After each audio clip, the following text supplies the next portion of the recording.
I'm a 23-year-old guy who has been married to my wife for a little over 5 years. We have a 4-year-old daughter. Lately, I've had this gut feeling that my wife has been talking to someone and being unfaithful. Last night, when she was asleep, I checked her phone, and my suspicions were confirmed. Turns out, she's been having conversations with a coworker, and the texts from the past 2 days, she had deleted the previous ones, included both of them saying, "I love you," and making plans for him to come to our house today while I'm at work. They didn't explicitly say they were going to get physical, but it was strongly implied. There's even some evidence that they may have already done some things. Right now, I'm sitting at a Waffle House after calling into work to let them know I won't be coming in. I'm planning on trying to gather proof of their meeting if he does show up by keeping an eye on when my home alarm is armed or disarmed through the app on my phone. Based on my research, if this ends in divorce and I can prove her infidelity, she won't be entitled to any alimony in my state. If I go home and confront her before they engage in any closeness, it might have serious consequences if our marriage falls apart. I still love her and don't want our relationship to end, but I can't see myself forgiving her for this betrayal.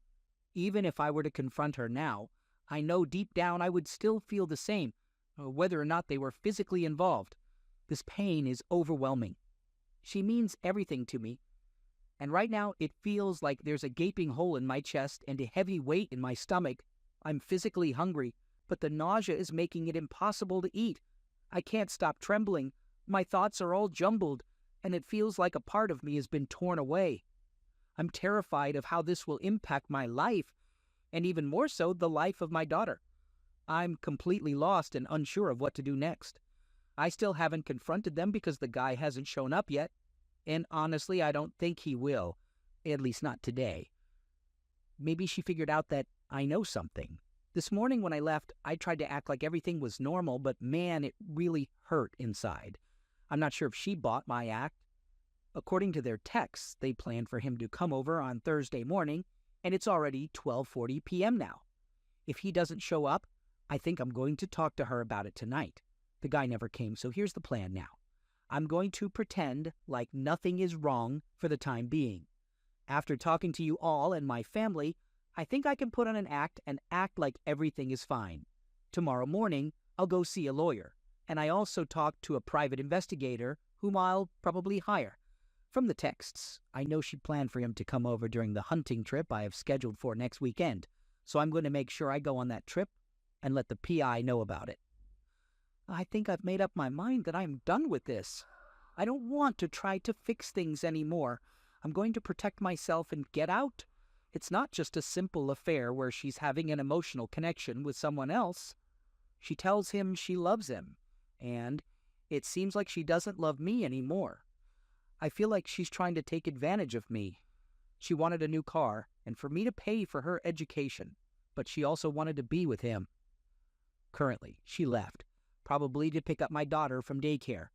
I'm keeping an eye on the time because I know how long it usually takes. If she takes longer than usual, I can guess where she went.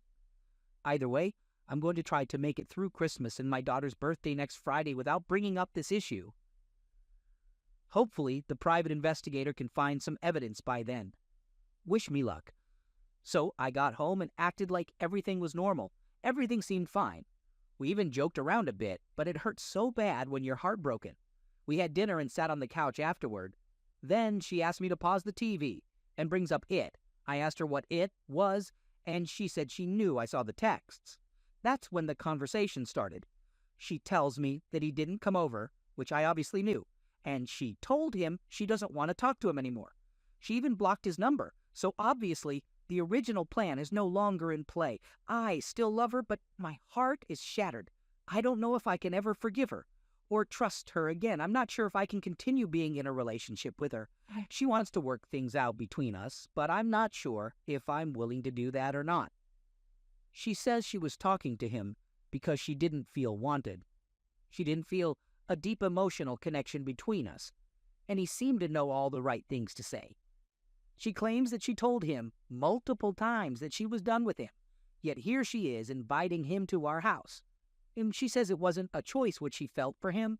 The story she tells is something like, He was bagging at my register one day, and I accidentally touched his hand, and it felt like an electric shock. I know you're probably reading this and thinking it's a load of BS. Well, I'm thinking the same thing. How can I trust her? I just can't see things from her perspective. Should I give her a chance? Should I try to work things out? I honestly don't know. Do I even want to? Is it worth it? I need to figure all of this out. I told her that I can't make a decision right now. I need some time to think about it. I'm considering asking some coworkers, since I don't have family in town, one of the perks of being in the military, if I can crash on their couch for a few days. I need to get away from all of this and clear my head. Of course, I'll come back for Christmas for the sake of my daughter. I don't see any reason to hire the private investigator at the moment because I genuinely don't think she would do anything for a while. Maybe I could be wrong. Well, I've been wrong before, obviously. In the meantime, I'm taking plenty of precautions to make sure I know what she's up to, and if anything seems suspicious, I'm out. Of course, I won't let her know about any of this. This will be my final update for today. Please continue to offer your perspective and advice, but ultimately, I think this is a decision I'll have to make after careful consideration, addressing unanswered questions, my emotions, and the plan. Let's do a little Q&A section for the most frequently asked questions. Question: how did she find out that I know? Answer: there were two ways. First, she had a strong suspicion because when she woke up, there was a notification on her phone for a new screenshot. However, when she clicked on it, there was no file. She became 100% certain that I knew once she stumbled upon this post. Yep, she has seen it, and she's probably reading it right now. Hi, wife. We'll delve more into that later. Question: what did she say when I asked if she had an affair with him? Answer: she denied it. I'm inclined to believe her because in many of the texts, including the recent ones, he was talking about how excited he was to finally see how hot her V is. That's a direct quote from him, by the way. However, does this mean I believe she didn't do anything? No, not at all. It doesn't change how I feel, whether she did or not. She had planned for it and probably would have gone through with it if I hadn't found out. If we ever become close again, which will take a long time if it happens, both of us will definitely get tested for STDs. Question: how can I trust that she won't repeat her actions? Answer: honestly, I don't know. If we decide to work things out, I'll probably never be able to fully trust her again. She will have to prove that she'll be 100% honest with me. Here's the first test. To my wife: if you're reading this, text me right now. Send me a text at this moment and let me know. Stop reading and text me. I'll know if you've read it and choose not to tell me. If that happens, it's over. Let me share some information about the comments I've read. I'd say about 80-90% of you are advising me to get a lawyer and leave her. Out of that percentage, only around 20% are actually providing reasons for their stance, while others simply say, once a cheater, always a cheater, or something similar. The remaining 10-20% are suggesting that I give it a chance or do what makes me happy. Interestingly, most of those who encourage me to stay are making compelling arguments. I want to express my gratitude to everyone who has commented. It means a lot to me that many strangers on the internet have taken the time to offer help or support. Also, please refrain from downvoting people just because you disagree with their opinion. Everyone's perspective matters, even if it differs from yours. In my previous update, I feel like I portrayed her unfairly. She explained that she did what she did with him because she felt unwanted, but she acknowledges that it was her mistake. She knows she should have talked to me about it. She understands that she is the one at fault. She assures me that she doesn't blame me for what happened. I didn't push her away or make her do this. She claims she could control her feelings for him, which I still find hard to believe. But she could have controlled her actions. She let him persuade her because, deep down, I think it's what she desired at the time, even if she may not realize it. Our marriage has had its flaws. We've encountered communication issues, especially recently. Our bed life hasn't been great either. I felt like she didn't care enough, and she felt the same way about me. Neither of us put in enough effort to address these problems. Does that mean I blame myself entirely for what happened? Hell no, not even a little bit. She made this choice, and she knows exactly how I feel about it. I don't want to convince you to like her, but I want you to understand that I never considered her a terrible person. She may be a terrible wife for what she did to me, but overall, she's not a bad person. Now let's talk about the plan moving forward. I spent a lot of time thinking last night and this morning about what I truly want and what would make me happy. I won't make the decision to stay or leave based on what she wants. I won't stay just to keep our family together. I have to make the decision based on my own desires. I want to stay with her. But that doesn't mean I've made up my mind yet. I want us to work on our issues, seek counseling, and have a stronger marriage than ever before. But I honestly have no idea if that's achievable. Once she found out about this post, I realized she became aware of the South Carolina law on adultery and how it affects alimony. That was my only defense. Now that she knows, I don't think she would engage in anything with anyone for a long time. This means that hiring a private investigator now or when I go hunting next weekend would be pointless. However, if she's reading this and knows I'm not hiring one, she might think she can get away with something. To prevent that, I'm implementing some measures to ensure it doesn't happen. Or if it does, I'll have evidence to support it. I came up with an idea. I realize that if we try to fix things, I won't be able to trust her for a long time, if ever again. I thought about what could make me believe that she genuinely wants to be with me and work on our relationship, not just for what I can provide for her. So I asked her if she would be willing to sign a postnuptial agreement. I still need to consult a lawyer about the details, but the agreement would state that if we ever divorce, even without assigning blame, she would receive nothing. No alimony, no shared possessions, except for specific items that are clearly hers, like her computer, clothes, jewelry, etc., and no court-ordered child support. Let me clarify this, as I've received some comments about it. I wouldn't neglect supporting my daughter or keep her away from her mother. I simply want to avoid the standard monthly child support and provide a certain amount based on the time she spends with our daughter. I'm not sure how it would work exactly, which is why I need legal advice to ensure it's feasible. I have additional plans, but I won't share them here because she might come across this post, and those plans involve her being unaware of them. I might reveal them in the future, but it won't be any time soon. At this stage, if the postnuptial agreement turns out as I hope, and she agrees to sign it, I think I would be willing to give working on our relationship a try. I know many of you may not approve of this decision. It's possible that she could be lying to me. Maybe she's just a terrible person. But I remember who she was before all of this happened. I knew her when our marriage was still strong. I don't believe she did it because she wanted to be close with someone else. I don't think she did it because she stopped loving me. I think she did it because he was saying the same things to her that I used to say when we first got together. I believe she misses the way things used to be. And while we can never fully go back to that, there are a few possible outcomes. Either we try to work on our issues, it doesn't work out, and we end up divorcing.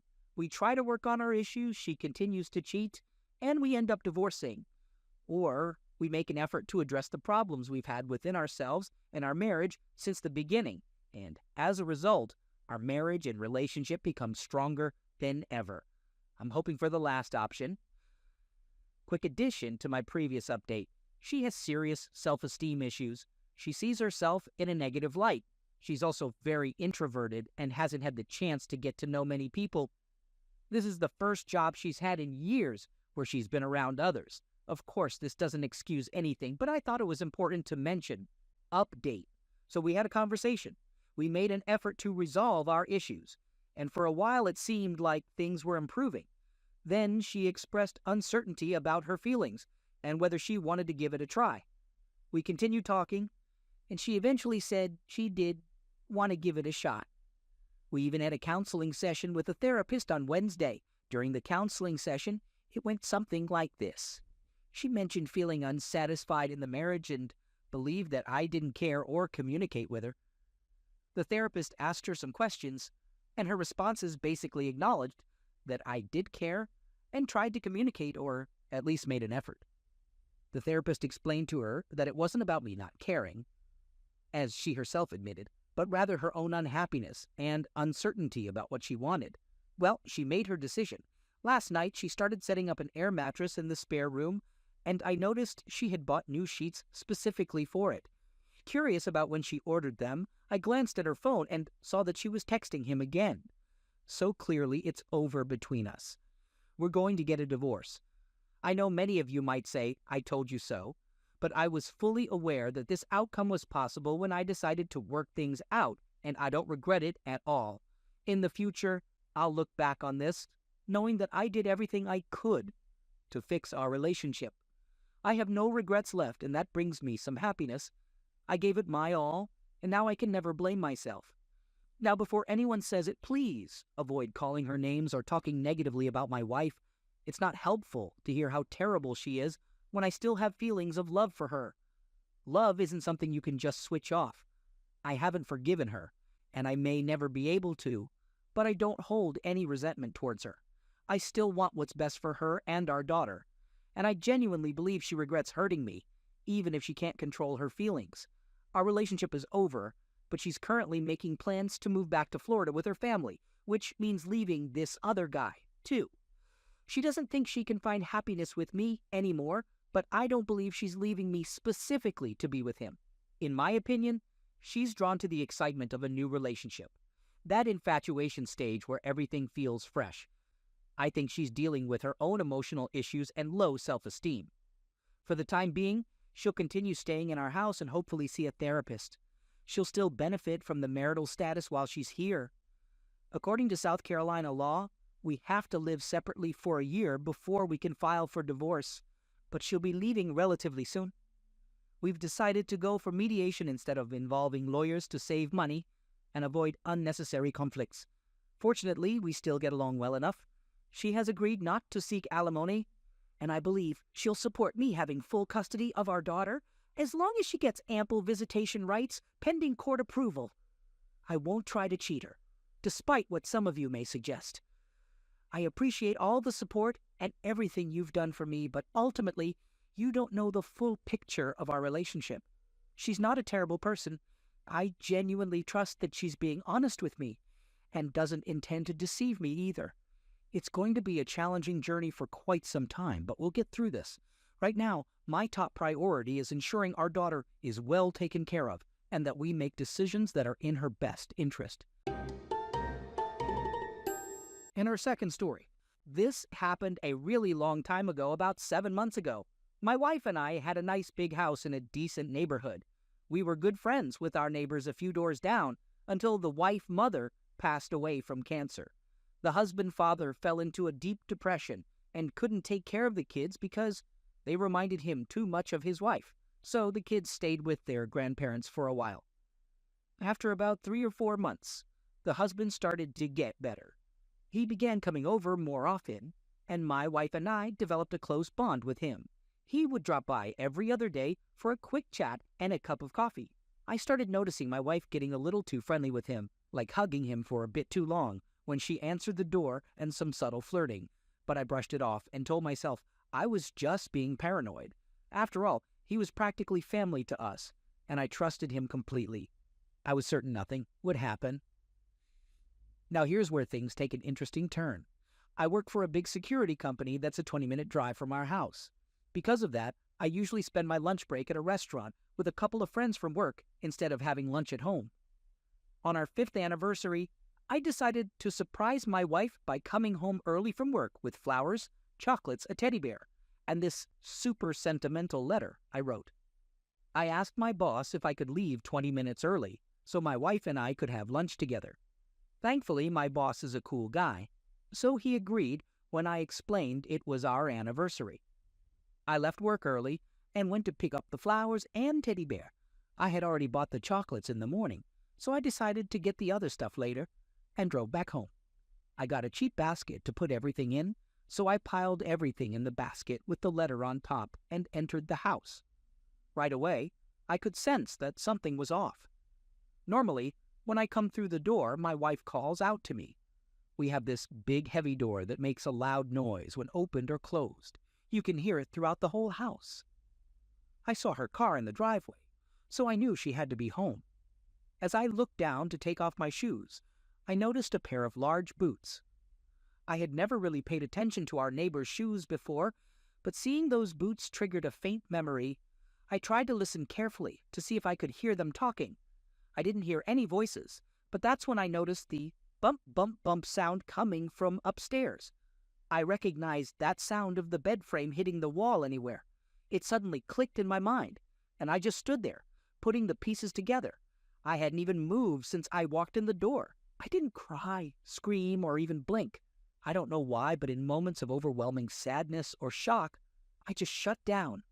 I can't even begin to describe how awful it felt. In just 5 seconds, everything we had built over the 16 years I spent with this woman, our dreams of starting a family, all the sacrifices and changes I made for her, gone. Just gone. But I'm not the type to give up without a fight. If she was going to rip my heart out, then she was going to suffer too. I placed the basket on the table and grabbed a couple of garbage bags from the kitchen. I went through the entire house, tossing all of her things, her decorations, her pictures, everything into the bags. We had a spare room where we kept a lot of our clothes, so I emptied all of her clothes into a separate bag. I grabbed a marker from the study, sat down on the couch, and started writing and drawing on all the pictures. Words like 403, damn 403, imagine what we could have had, and so on. I threw the pictures into the bag and quietly took them outside our bedroom. I wish I had put on earbuds or covered my ears or something. The woman I had been with since university, the one I shared close moments with, the one I thought I'd spend the rest of my life with. She was talking trash about me. In between her moans and sharp breaths, she was telling our neighbor how much bigger his you-know-what was, how he could last so much longer, how she wished they could do this every day. I quickly grabbed the marker from the couch and a piece of paper. I wrote, "Happy anniversary, 403 inches on it," then took a small piece of tape from the kitchen and stuck the sign to one of the bags. While I was there, I also took her car keys from the top of the fridge. Technically, it used to be my car, so there was no way I was letting her have it. I walked back to the bedroom door, ready to burst in and shatter her world. But then I had a thought. What if I just pretended I didn't see or hear anything? What if I went back to work and acted like everything was normal? Maybe we could still make it work if I ignored it all. But screw that. She had already broken my heart, and I wasn't going to let her off the hook. I walked in casually. The foot of the bed was closest to the door, and there she was, being close with that chubby jerk, pushing her against the wall. I strolled over to the corner chair and sat down. I took off my wedding ring and tossed it at the guy's head. I wish I had a picture of the look on my neighbor's face when he realized I was watching him with my wife. It was almost comical. He quickly jumped off the bed, scrambling to find his pants. My wife said, "What?" and turned around to see why her lover had stopped. And that's when our eyes met. I gave her the most smug grin I could manage as she screamed. She started blabbering about how she mistook him for me or some nonsense. Honestly, I couldn't even make out a coherent word as she cried and tried to come up with excuses at the same time. All I said was, "Happy anniversary, baby. You've got 5 minutes to get out of my house." She realized she couldn't win, so she quickly put on her shirt and shorts and walked out the door. When she saw the bags of her stuff, along with the sign I made, she started crying, even harder. At that point, my overweight neighbor still couldn't find his pants, and was standing there in nothing but his oversized wife beater. My wife walked back into the room and looked into my eyes, saying, "But how am I supposed to get to my parents' house?" She must have realized I wouldn't let her take the car. I shrugged and replied, "Not my problem." She sobbed a little more and then asked, "Could you please give me some money for the bus fare?" I sighed and said, "Fine. How much do you need?" She took a deep breath and said, "About $350." It was at that moment I realized my wife was actually a 500-foot-tall Loch Ness monster from the Paleolithic era. "You're not getting any $350. I shouted at her. I grabbed my harpoon and launched it, causing her to roar in pain. I called to my neighbor, who was still without pants. "Help me defeat this creature." He quickly grabbed his own tool and launched it into her slimy, disgusting head. As she fell to the ground with a loud thud, my neighbor and I high-fived and celebrated. That's when we decided to team up, and for the past 7 months, my pantsless partner and I have been traveling the world searching for monsters to conquer.